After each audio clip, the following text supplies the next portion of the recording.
Hepsi Buradan'ın sunduğu Ne Yapsak'tan merhabalar. 30 Mayıs ajandasıyla bu hafta yine birlikteyiz. Ve bu hafta uzun zamandır beklediğimiz bayram tatili de yaklaşıyor. Bayram hazırlıkları hızlanıyor. Bayram vesilesiyle Hepsi Burada da pek çok kampanya, pek çok fırsat ve indirim var. Tatil valizi için gereken her şey, bayram şıklığı, büyüklere götürülecek hediyeler, çocukları sevindirecek hediyeler hepsini Hepsi Burada da fırsatlarla, kampanyalarla bulmak mümkün. Ayrıca Hepsi Burada'nın premium üyeleri biliyorsunuz Max'in reklamlı paketine ücretsiz erişebiliyorlar ve Max'te yeni yapımlar da ardı ardına geliyor. Bunlardan bir tanesi de And Just Like That. Önümüzdeki günlerde Aysun Öz'de başka şeylerde bununla ilgili sürprizleri de izleyeceksiniz zaten. Biliyorsunuz And Just Like That Sex and the City'nin devamı olan dizi ve 3. sezonuyla Max'te yayında. Bunun dışında Max'te The Last of Us, The Batman, House of the Dragon, Prince ve daha birçok yapım var. Bunu da zaten biliyorsunuz. Evet, hazır Max'ten başlamışken ne izlesek de devam edelim. Evet, ne izlesek bölümüne Mubi ile başlayalım. Çünkü daha yeni sonlanan ve ödüllerin yeni dağıtıldığı 78. Cannes Film Festivali'nin ödüllü filmleri önümüzdeki günlerde Mubi'de olacak. Ne onlar? Mesela Cafer Panahi'ye Altın Palmiye'yi getiren It Was Just an Accident, Joachim Trier'in jüri büyük ödülüne layık görülen Yıldızlarla Dolu filmi Sentimental Value, jüri ödülünü paylaşan Oliver Lex imzalı Sirat ve Masha Shilinsky imzalı Sound of Failing ile Akinola Davis Jr.'ın Altın Kamera Mansiyon ödülünü kazanan çıkış filmi My Father's Shadow önümüzdeki aylarda söylediğim gibi Mubi'de olacak. Cannes Film Festivali'ne gidemedik diye üzülüyoruz belki ama neticede Mubi'de izleyebileceğiz bunları. Ne izlesek de Prime Video'dan da önermek istediğim bir şey var. İzlemişsinizdir. Eğer benim yaşlarımdaysanız kesin izlemişsinizdir. Ama gençlerin çok izlediğini zannetmiyorum. Mad Men. Evet, bu reklamcılık dünyasının 50'lerde 60'larda reklamcılık dünyasının içinde geçen, çok da günlük yaşamı anlatan, o dönemin kaoslarını, entrikalarını, ilişkilerini anlatan bir dizi. Uzunca da devam etmişti. Benim çok sevdiğim dizilerden bir tanesi. Bence yıllar önce geçse bile, nereden baksanız 60-70 sene öncenin hikayelerini anlatıyor ama güncelliğini hala koruyor. Neticede kült yapım olmak zaten böyle bir şey. Mad Men'de eğer hala izlemediyseniz ya da tekrar izlemek istiyorsanız benim gibi Prime Video'da yayında. Evet, vizyonda neler var diye merak ediyorsanız, yani beyaz perdede izlemek istiyorum ben, sinemaya gitmek istiyorum, popcorn yemek istiyorum diyorsanız, ki ben çok severim sinemada film izlemeyi, bu hafta bakın neler var. Çocuklarla birlikte sinemaya gitmek için bir fırsat. Sihirli Annem Hepimiz Biriz vizyonda. Karate Kid Efsane Dövüşçüler vizyonda. Fenike Planı yine vizyona giren filmler arasında. Son Ritüel korku sevenler için. Yine korku ve gerilim sevenler için Testere. Dram, korku ve gerilim sevenler için Tree. Beyaz perdede sinema sevenler için yine bu söyleyeceklerim ama vizyon değil. Sakıp Sabancı Müzesi'nde Müzede Soare etkinliği biliyorsunuz yıllardır yapılıyor. 17-22 Haziran tarihlerinde o meşhur fıstıklı terasta gerçekleşecek yine. Boğaz'ın kenarında film izleme keyfini 17-22 Haziran tarihlerinde Sakıp Sabancı Müzesi'nde Müzede Soare etkinliğinde takip edebilirsiniz, izleyebilirsiniz. Bilgi ve biletler için de Sakıp Sabancı Müzesi'nin Instagram adresi, sosyal medya adreslerinden takip edebilirsiniz. Geçen hafta da söylediğim gibi İstanbul Modern Sinema'da da Aç Sesini seçkisi devam ediyor. 1 Haziran'a kadar devam edecek. İstanbul Modern Sinema'nın Aç Sesini etkinliği. Müziğin sinemayla buluştuğu bir program sunuyordu hatırlarsanız geçen haftadan. Ve kameraların müziğe çevrildiği ve anlatıların müzikle örüldüğü bir seçki bu. 31 Mayıs Cumartesi günü saat 13'te Vibe İstanbul var. Saat 15'te Köln 75. Saat 17'de Payments var. 1 Haziran Pazar günü ise saat 13'te Tatlı Günler, saat 15'te Supremes, 17'de ise Bir Darbenin Soundtrack'ı filmleri gösterilecek İstanbul Modern'de Aç Sesini seçkisi kapsamında. Ve bir film festivali de Frankfurt'tan 25.si düzenlenen Uluslararası Frankfurt Türk Filmleri Festivali. Daha önce ben de sanırım salgından önceki yıldı ya da salgının geldiği yıldı. Ben Frankfurt'ta bu festivali takip ettikten kısa bir süre sonra her yer kapanmıştı zaten. Bu sene Uluslararası Frankfurt Türk Filmleri Festivali 13-18 Haziran tarihleri arasında düzenlenecek. Ödül töreni de geçtiğimiz hafta İstanbul'da gerçekleştirildi ve sanatçılarımız da ödüllerini aldılar. Bu sene onur ödülünü usta sanatçı Suna Keskin ve Ahmet Mekin aldı. Evet, böylece sinemalarımızı, filmlerimizi söyledikten sonra konserlerimize geçelim istiyorum. Çünkü bu yaz oldukça hareketli bir konser sezonu yaşayacağız. İzmir'den, Bodrum'dan, Antalya'dan, İstanbul'dan, Ankara'dan pek çok güzel konser haberleri geliyor. Bu yazın öne çıkan konserlerinden bir tanesi de Jennifer Lopez'in 5 Ağustos akşamı İstanbul Festivali'nin kapsamında gerçekleştireceği konser. J.Lo'yu İstanbul'da izlemek isteyenler bu bilet.com.tr'de biletleri bulabilirler ve biletlerin ikinci dönemi satışa çıktı. İlk dönemi çok avantajlı fiyatlarla çıktı ve 7 dakikada tükendi. Jennifer Lopez'i izlemek isteyenler için ikinci dönem biletleri de satışta. 5 Ağustos akşamı İstanbul Festivali kapsamında Jennifer Lopez Festival Park Yenikapı'da İstanbul'da olacak. Ve başka bir festivale geçiyoruz. %100 metal katkılarıyla düzenlenen Türkiye'nin en sert festivali Headbangers Weekend 4-5-6 Temmuz tarihleri arasında İstanbul Life Park'ta gerçekleşecek. Bakın kimler var bu en sert metal festivalinde. 4 Temmuz günü Manowar, Candlemass, Pentagram, Episode 13, Yashru, 5 Temmuz'da Creator, Machine Head, Bleed From Within, Dark Tranquillity, Soen, Murder King, Pickpocket, Sulfur Assemble, Askreus. 6 Temmuz'da Opeth, Paradise Lost, Hypocrisy, Cemetery Skyline, Pitch Black Process, Sabhankra ve Akara. Metal müzik o kadar dinlediğim bir müzik olmadığı için bu isimlerin pek çoğuna yabancıyım. İnşallah doğru söyledim tüm isimleri.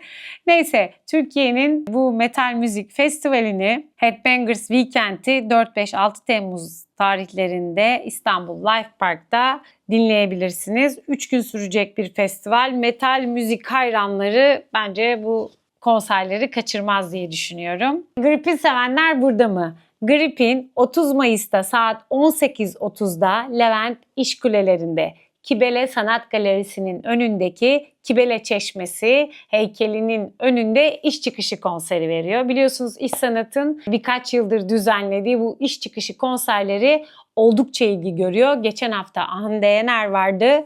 Çok ilgi görmüştü.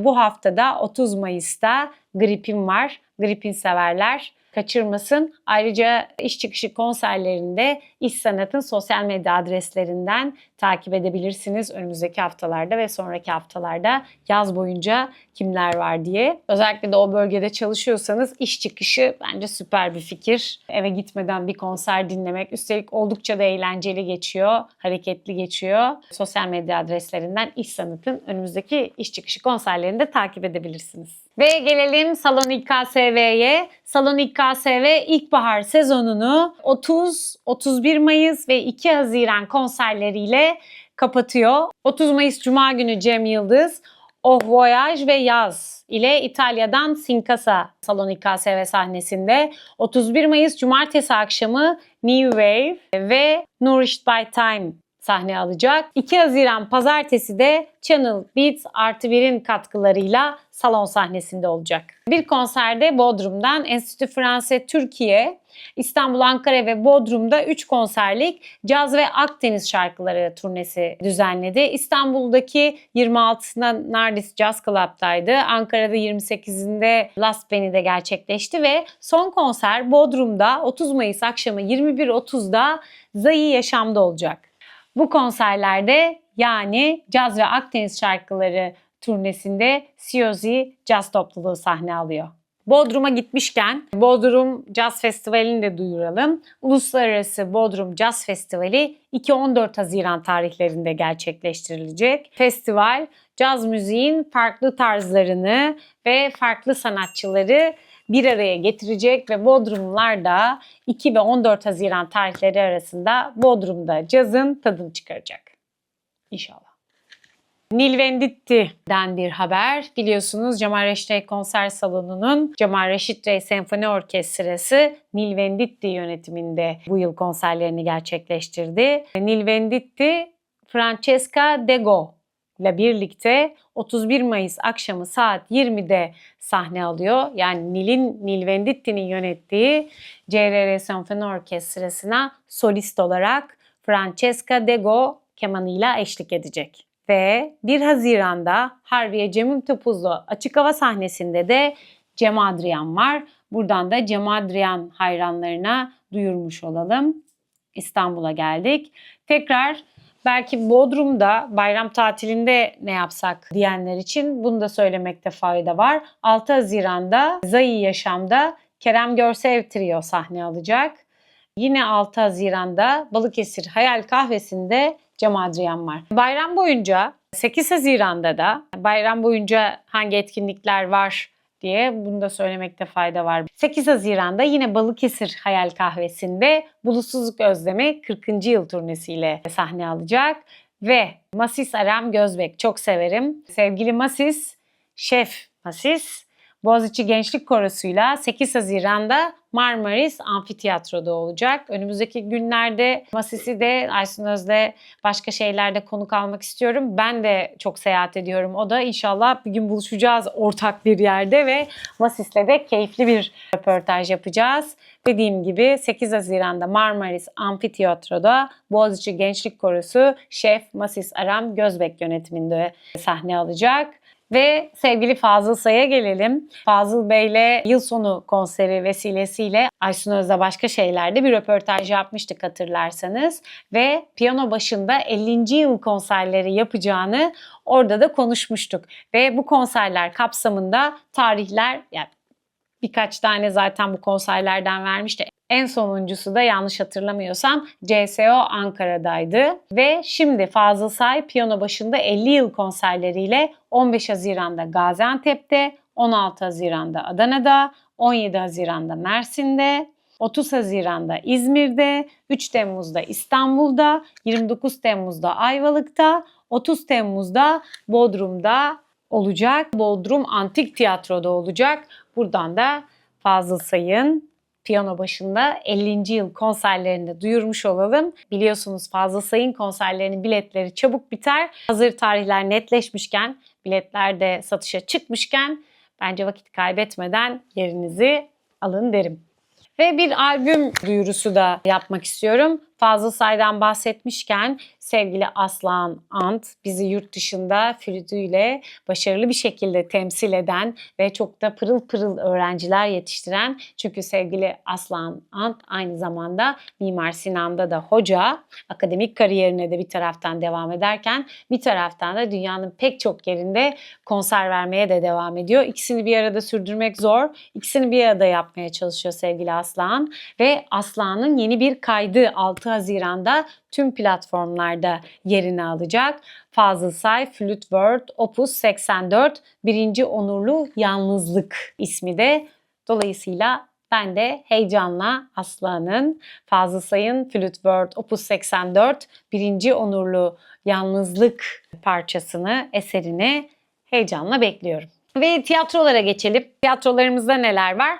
Öncelikle İstanbul Şehir Tiyatroları Çağdaş Gösteri Sanatları Merkezi'nin bir oyunundan bahsederek tiyatrolarımızla ilgili ajandamıza başlamak istiyorum. Kadınlardan Güçlenme Hikayeleri performans sunumunun üçüncüsü 1 Haziran Pazar günü saat 15'te Kağıthane Sadabat Küçük Kemal sahnesinde ücretsiz olarak seyirciyle buluşacak.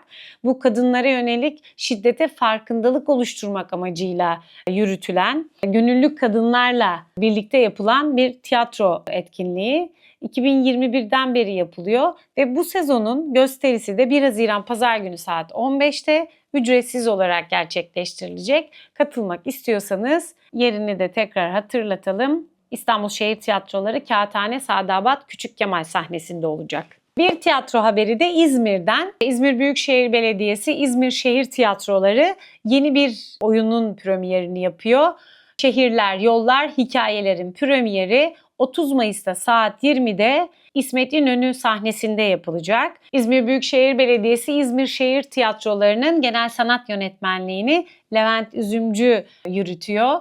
Levent Üzümcü yönetimindeki İzmir Büyükşehir Belediyesi İzmir Şehir Tiyatroları bu sezon 3 oyun ekledi programına. Ve 30 Mayıs'ta da söylediğim gibi Şehirler, Yollar, Hikayeler İsmet İnönü sahnesinde saat 20'de premier yapıyor. İzmir'den Londra'ya gidelim. Niye Londra'ya gidiyoruz? Çünkü bu sezonun iyi oyunlarından bir tanesi Aşk Biter mi? Londra'nın önemli sahnelerinden biri olan Cambridge Theatre'da sahne alacak. 16 Haziran'da Cambridge Theatre'da olacak. 25 Haziran'da ise İstanbul'da Harbiye Açık Hava Tiyatrosu'nda. Bu da sanırım Aşk Biter mi'nin ilk açık hava gösterisi olacak. Tiyatrodan sonra opera ve baleye geçelim. Hatta önce bale diyorum çünkü 1 Haziran Pazar günü çocuklara göre bir bale var. Bu da 16. İstanbul Opera ve Bale kapsamında gerçekleşen, daha önceki ajandalarımızda duyurmuştuk. Ben tekrar hatırlatmak istiyorum. 1 Haziran Pazar günü Bale Dünyası Kadıköy Belediyesi Süreyya Operası sahnesinde İstanbul Devlet Opera ve Balesi tarafından minik seyirciler için gerçekleştirilecek bu gösteri. Balenin doğuşundan günümüze kadar gelişiminin sahneye aktarılacağı Bale Dünyası 1 Haziran Pazar günü saat 13 ve 16'da Kadıköy Belediyesi Süreyya Opera sahnesinde olacak. Bence bu iki gösteriden birine çocuklarınızla mutlaka gidin. Hem Süreyya Operası'nın o muhteşem salonunu görmek ve çocuklarla orada unutulmaz bir gün yaşamak için de bence çok iyi bir fırsat. 1 Haziran Pazar günü saat 13 ve 16'da. Tabii ki 16. Uluslararası İstanbul Opera ve Bale Festivali devam ediyor. Onlarla ilgili de hemen hatırlatmaları yapalım. Artık sonuna geliyoruz çünkü. 30 Mayıs Cuma günü AKM Tiyatro Salonu'nda modern dans eseri Delirium var. 31 Mayıs Cumartesi ve 1 Haziran akşamı saat 20'de AKM Türk Telekom Opera sahnesinde Rus St. Petersburg Efman Balesi Anna Karenina eserini sergileyecek. Ve 2-3 Haziran Pazartesi ve Salı akşamı saat 20'de yine St. Petersburg Efman Balesi Rus Hamlet Balesi'ni 2 temsille sahneye taşıyacak. Ve sıra geldi sergilere. Hadi çocuklarla başlayalım önce. Bu bayram tatili vesilesiyle çocuklarla neler yapabiliriz diye düşünenler için de çeşitli alternatifler sunmuştuk. Hem bayram tatilinde hem bayramdan öncesinde sonrasında da gezebileceğiniz pek çok sergi var. Bunlardan bir tanesi Fevziye Mektepleri Vakfı Galeri Işık Teşvikiye'de çocuklara özel açılan bir çağdaş sanat deneyimi. Sevgili Halil Altındere'nin sergisi. Alice Harikalar Diyarı'nda çocuklar için çağdaş medya sanatı. Ben henüz gitmedim. Halil'le konuştuk ama seyahatlerden biliyorsunuz en son Akracaz'daydım. Orada da müthiş bir 3 gün geçirdik bu arada. Siz bunu izlediğinizde artık Akracaz'ın da sonuna gelmiş olacağız ama açıldığında orada olduğum için gidememiştim. Halil'in çağdaş sanatın toplumsal konularla kurduğu bağı, anlattığı o tarzı bu sefer çocuklar için sergiliyor. Alice Harikalar Diyarı'nda çocuklar için çağdaş medya sanatı sergisi 23 Mayıs'ta açıldı. 11 Ağustos'a kadar devam edecek. Altındere'nin son 5 yılda geliştirdiği 3D animasyonlar, artırılmış gerçeklik uygulamaları ve etkileşimli medya çalışmalarını bir araya getiren bir sergi bu. Ve çocuklara özel hazırlanmış yaratıcı ve farklı bir görsel kültür deneyimi sunuyor Halil Altındere bu sergisinde. Şimdi çocuklardan gençlere geçelim istiyorum ve 11-18 yaş arası öğrencilerin çalışmalarından oluşan Sisyphos'un Mutlu Sonu sergisi 25 Mayıs Pazar günü Gama Art Galeri'de açıldı ve bu sergi 20 Haziran'a kadar devam edecek. Küratörlüğünü Gökçe Okay'ın üstlendiği Sisyphos'un Mutlu Sonu sergisi 20 Haziran'a kadar devam ederken sergide yer alan sanatçıların isimlerini de hemen burada geçirmek istiyorum. Lara Sönmez, Lauren Laçin, Yeliz Işın, Pia Ceylin Kezli, Zeynep Nil Yurdaer ve Devrim Arın Salık. Ve Çok da genç bu arada yaşları. Lara 18 yaşında, Lorin 18, Yeliz 16, Pia 12, Zeynep Nil 11, Devrim Arın da 11 yaşında. Dolayısıyla bu kadar genç sanatçıların bu Sisyphos efsanesi üzerine kafa yorması ve böyle bir sergi hazırlaması gerçekten enteresan. Ben de çok merak ettim. 20 Haziran'a kadar umarım ben de siz de Gama Art Galeri'deki bu sergiyi görürüz. Giderseniz bana da yazın lütfen videonun altına yorumlarınızı. Çocuklar neler yapıyor ya, valla helal olsun. Çok sevdim ben bu fikri. Sisyphos efsanesini merak ediyorsanız da bence okuyun. Oldukça ilham verici bir hikaye. Özellikle gençlere daha da ilham verici bir hikaye. O yüzden onlardan böyle bir sergi gelmesi bence çok kıymetli. Ve şimdi bir sergi turu haberi vermek istiyorum. Arter'in güncel sergilerine odaklanan Türkçe İşaret Dili turu bu. 31 Mayıs'ta gerçekleşecek saat 14'te. Arter bu Türkçe İşaret Dili turu kapsamında güncel sergileri etrafında oluşturulan bir eser seçkisini katılımcıların yorumunu açacak. Yürütücülüğünü Nisan Köknar'ın üstlendiği turda Türkçe İşaret Dili kullanıcıları çağdaş sanat yapıtlarını kendi özgün yorumlarıyla keşfetme fırsatı bulacaklar. Sınırlı sayıda biliyorsunuz her zaman olduğu gibi bu sergi turları ve ücretsiz. Ama bunlara katılmak için mutlaka turlar@arter.org.tr adresine e-posta göndererek kayıt yaptırmanız gerekiyor.